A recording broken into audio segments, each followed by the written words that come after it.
Luke Smith, financial planner at Envision Financial. I went past your office the other day. Did you? Yeah, there was some movement upstairs, and I Mate, thought, there it is. Right outside the most dangerous crossing in Australia, I think. Holy smoke. Townsend Street, mate, it's a racetrack. Pretty busy, isn't it there? Big shout out to all the panel beaters. Yeah, well done. The panel beaters will never be out of a job. Mate, not round there. Tell everyone that's right. Now, we're talking about retirement and how to retire well. Correct. Let's recap a couple of things. Yep. When do you make that decision about retiring? How do you know it's a comfortable time to make? Well, I think it's about having an understanding of what you're working with. Yeah. Obviously, it's very hard to define a time frame, but I think the most important thing is you know what you're working with in relation to your resources. And as we famously say, let's not confuse ambition for ability. So if you have an understanding of what you want to do and then have a grasp of what you're working with, that can help quantify the time frame and when you can pull the trigger on different things. So it's not necessarily only based on finance. Oh, I've got enough money, now I can quit. Well, I think a lot of that, obviously you've got the legislative thresholds in relation to the age you are, but I think it's also then about what do I want to do, when do I want to do it, and how can I use the resources I have, be it super, trust, cash, inheritance, working part-time, full-time, pensions of the various natures to actually do the things you want to do. And you also mentioned a very important point too, Luke Smith. You said, okay, if you're going to retire, don't just think you're going to fish all the rest of your life. Oh, look, exactly right. And I think we've talked the last couple of weeks about ways to access accumulated wealth to do the things you want to do and make it work for you. Because for me, that really is what retirement is. I was with a client today that I hadn't seen for many, many years, and I've known him for probably the best part of 20 years. And I saw him in this position 18 years ago. And he's still working now, doing something that he likes doing, but he doesn't call it work because he made a choice to do something that was of interest to him, that happened to generate some revenue, and it gave him something to do after a very successful banking career in another field. Get it all together if you've got multiple supers. Yeah, look, I think, we keep saying, check, look, and understand, because there's nothing more frustrating for me when I come in and go, okay, you've got A, B and C, and you have a quick look at some costs and go, you realise that 3 times the price of that one? Yeah. Oh, really? Yeah. Oh, I've been in that since 1982. So, have a look under the hood, understand what you're working with, and then actually know why you're going to retire. Because... That's interesting. Yeah, why are you going to retire? Yeah, we always sort of start with why. I say it most weeks. The why is the most important part. The assets and the income are really just like the wheels on the car. If you buy the wrong car, it's not going to do what you want it to do. So, retirement for me is really a decision to say, can I do something on my terms that suits me and my plans? And if that's working 2 days a week and taking some pensions, we've spoken in the last couple of weeks about account-based pensions and transition to retirement pensions. And we've had a lot of inquiries about that because I think it's opened some people's eyes to the options. Oh, I thought I had to, and I thought we needed to, and I was going to, well, no, you can, I might have moved. I had a gentleman say to me the other day, I was going to do 5 more years. I thought I had to be 65. Well, how about that? Can you live on that? Yeah, okay. You can finish on Monday. And did he? Well, no, I thought he was going to jump the can and kiss me. So, no, you don't want that. It was a good dodge all round. That's a byproduct. Okay, you've left work. Now, the official stuff that you've got to do, just a recap on that's right. So, what do you do? How do you notify your super fund? So what you need to do is you need to make a declaration and say, I do not intend to return to the workforce. And depending on what age you are will depend on what hurdles you need to jump, but it's generally a formal process of, I've retired from the workforce, that then opens the doors to super. And once you've done that, you can effectively think about superannuation like a really tax-effective bank account. Because that's all it really is. A lot of people say, oh, I like super, I don't like super, GFC, good, bad, indifferent. And I often remind people that super is just a vehicle to hold some assets. That's it. If you've got poor investments in your own name, and you've got the same poor investments in super, it's not super's fault. It's the investments that you hold. Super is just a vehicle. It is not a measure of risk. Super is no more or less risky than anything else because it's a structural product. It's just something that exists to hold assets. If you've got more than one super fund and you haven't consolidated, Luke, when you say you're going to retire, can you retire just from one? Oh, look, again, and have the four still sitting there. look, as I say, retirement is the act of ceasing work that opens the doors to say, I can now take out money from what I've been putting in. Whether you have 1, 2, 10, 15, it doesn't really matter, because the action of retirement is stepping away from making contributions to the fund to then saying, well, I'd like X amount of money out to do the things I want to do. Right. So if you've got 5, could you just say to one super you're Yes. leaving and keep the other ones in play? Yep, you don't You don't have to cash them all in. No, not at all, because the act of retirement is converting the accumulation or the building of wealth into a pension, which is the taking of wealth. Yeah. Now, for example, you've got 5 funds. You could say, if you wanted to, 3 of them are in pension, I'm taking something out. Right. You can leave the other 2 in accumulation, or any variance of that, depending on how and why you're doing it and how you're going to fund the life you want to do. Okay. Wake up the next morning and say, oh, I want to go back to work. Fine, no problem. I can do that? Yeah. Even though if I've Probably not the next morning. No, because Okay. I've gone fishing. Correct. We've gone fishing, and the Declaration of Retirement generally says, I do not intend That's the word. to I wrote return it to down, the workforce. intend, Yeah, it's very hard to not intend to return if you quit on a Friday and start again on a Monday. But you've had a month off, you're bored to death, you want to get back to work. Within a reasonable time frame, Right. yeah. Obviously, we don't want to manipulate the legislation, but the legislation is there to give us some guidance as to Okay. what we should and shouldn't do. So you could finish, go back to work, turn on an income stream, which just means we've taken off the accumulation hat, which is money going into super, and we've put on the pension hat, which is money coming out of super. Once you've done that, you've had a month, you've gone overseas, you've bought a car, you've give the caravan a whirl around, the top of Australia in the middle of winter, come home and go, geez, I'm bored. Yeah.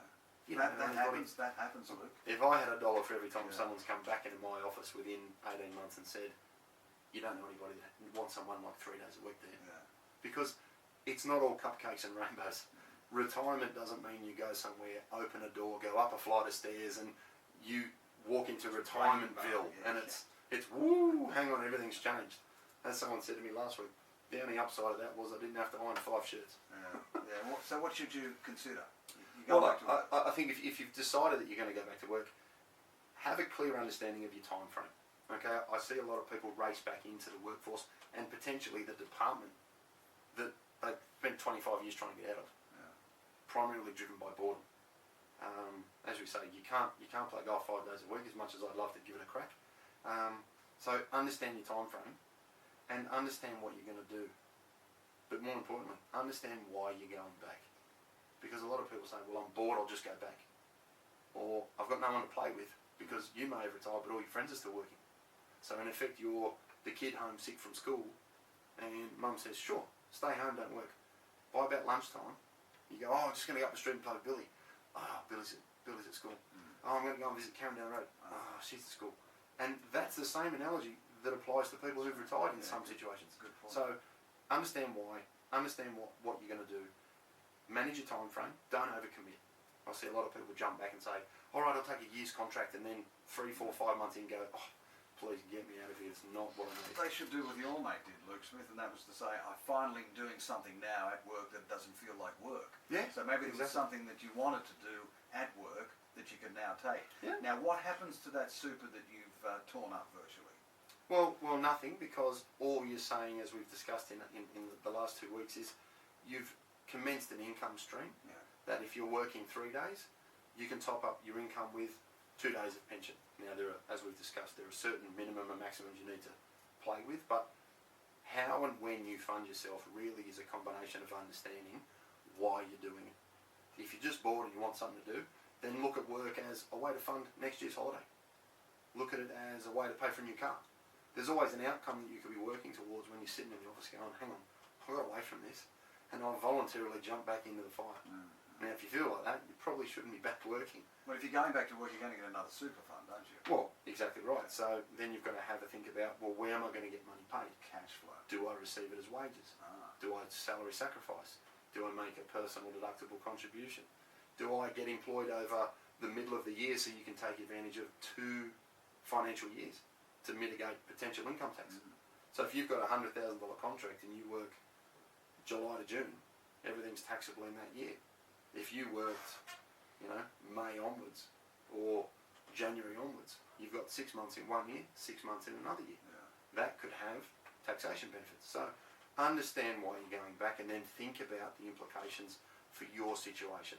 I've got some wages, I've got some pension income, my partner's doing A, B and C. Is that what we need to live the lifestyle that we want to have? And if it's not, then tweak it. Take a bit more super, take a bit more pension, put some deductions in, increase the money you take out to increase the taxable contributions you put in. This is where understanding your structures and your lifestyle costs really has value, because you can use income from various sources to maximise deductions and sort of smooth out different expenses. In fact, Luke Smith, it gives you an opportunity, doesn't it, to get it right? Oh, look, Maybe the first time you got into a job and then you got another job and another super fund, you just kind of trickled along and you blundered from one day to another and you let it all happen. You went away, you tore up one of them, so to speak. You've come back and you've seen the light. Now, now exactly. you can get it right. Exactly, and I think people are always learning, and it's one of those things, until you've gone through it, you don't know how you're going to react to it. Yeah. And everybody's reaction is a little bit different. Some people think it's what they want, other people it's a bit of a work in progress. Time to think about it. To Financial Planner at Envision Financial, 62604749. It's Luke Smith, but you can make mistakes. We'll get amongst that too next on Camera Live. 20, no it isn't, it's 5:45.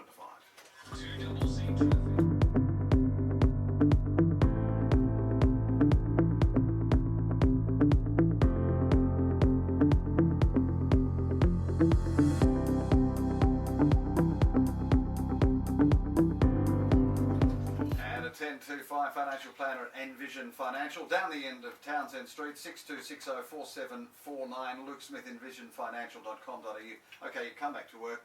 Oops, what do you see people tripping up over? Well, I think people sometimes get confused about why they've done it. And as I said before, start with why. Yeah. Because turning up at work and really committing to something engages you in something, which is great. But you need to make sure that you're engaged in something you actually enjoy doing. So I find a lot of people go back to work because they haven't thought about what they're going to do when they finish. They have the idea that they'd like to retire, and I'll do that when I retire, but they're not really sure what that looks like. Yeah. And it's funny to see the behaviour of some people, because they still mow the lawn on a Saturday. And you got 7 days, every day Saturday, and no, I mow lawns on Saturday. That's right, wash car Sunday. Exactly right. So have an understanding why you're going back, and make sure that it works for you. I think that's the biggest thing.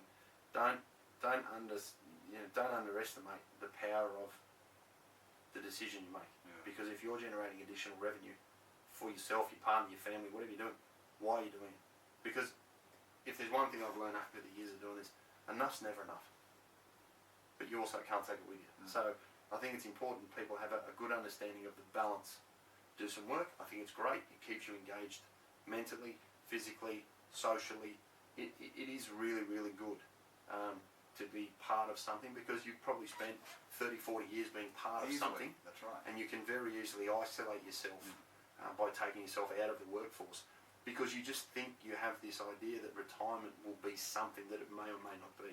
So if you've got a clear understanding of why you're doing it for the right reasons, and you know what you need.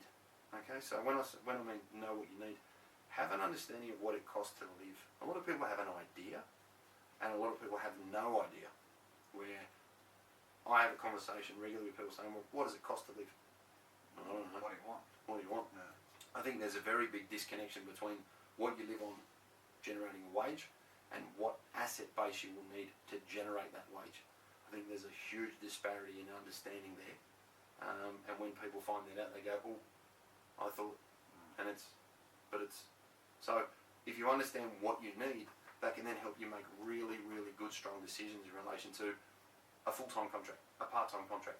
Maybe work 6 months of the year, maybe have 2-3 month stints with a big block in the middle. Make it work for you. Don't commit to something without knowing why you're doing it. But if you're going to get money, Luke, you're going to get super, aren't you? Correct, that's right. So if you go in as a contract, provided you're an employer, you can go in a contract and there isn't an automatic obligation for superannuation to be provided to you. Okay, so there's a very important distinction. And in next week's show, we're talking about the pros and cons of contracting. So we're going back. Next week, we're going to talk about, well, how do you go back? Because there are some things people need to be mindful of. But I can't stress enough, understand why. Start with why. When you have your why, you can then build around that with time where, and how. Mm. Because you look forward to this, and I'm looking forward to this. Everybody looks forward to this. So you need to make it work for you.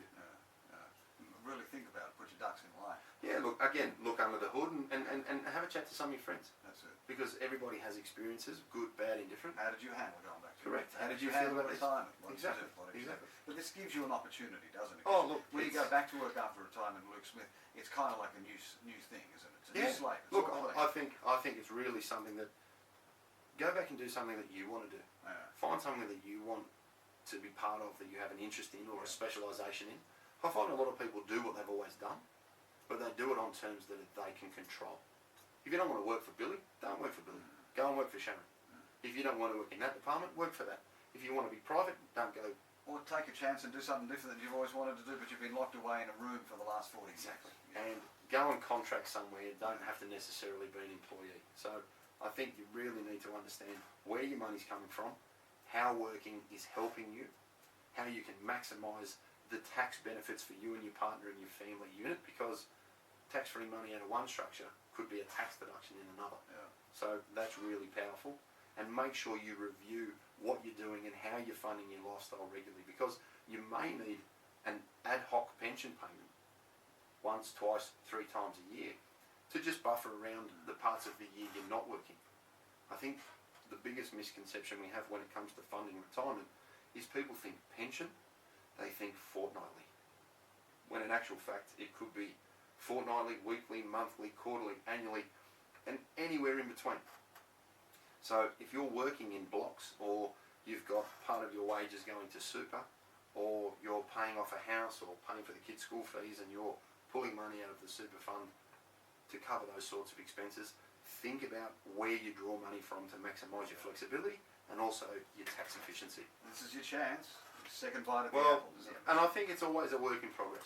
You know, I think for me, as soon as you can say, I don't need to, you've retired. Yeah. Because Because if you can choose to say, listen, I don't want to do this anymore, walk off and do A, B and C, you're not tied to something that you may or may not enjoy, because no one's ever retired, spent 50 years working somewhere and then said, I wish I'd spent more time in the office. I've spoken to some doctors who said, I've never sat by the bed of somebody who knows it's nearing the end who said, gee, I wish I spent another hour at the office. They've all said, I wish I had another time with my family. If you're going to do something, Yeah. do something you enjoy. And if you can make some money from it, Do beautiful. it. So consider your